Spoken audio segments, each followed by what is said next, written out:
We thought that we would use our collective experience in the audience to go over common practices that we as women healthcare providers in the OB suite do, and we would love for you guys to participate and give us your opinion, and then we can have some fun and interesting discussion. So we'll let Dr. Dow start. We had considered doing this as a debate and really fighting with one another, but then we found we really agreed on too many things. So we thought we'd do it this way. We have no disclosures. Our objectives are to talk about some of the common controversies like Dr. Torbenson mentioned. We'll talk about clinical approaches, talk about the differences amongst all of our audience members and what we do, and review data to support best practices where there are data that exist. As you know, in obstetrics, we are often in a vacuum of data, but there are some studies that support some of the common controversies that we face. So let's get to work. A 30-year-old multip, 39 and 4, she comes in spontaneous labor, she is 6 centimeters, and the resident says, "The fetus is occiput posterior." Your initial step in her management is what?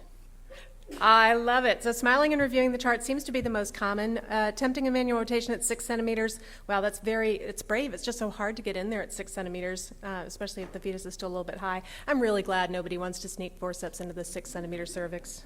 That's a really good call. All right, same patient.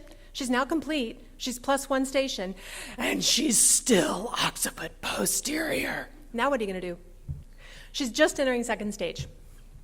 All right, so about 70% of you are going to smile and await delivery. About 30% are going to attempt manual rotation. Still, nobody's going to scanzoni? How many forceps providers do we have here? I love it. All right. Yes?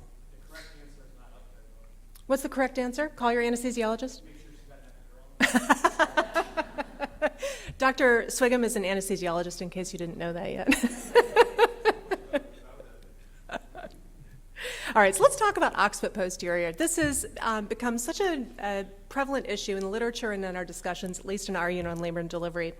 As you know, occiput posterior positioning at labor may reflect the maternal pelvis, and women who have a platyploid pelvis with that width in the back may actually do better with an occiput posterior delivery. So the hard part becomes managing clinical pelvimetry.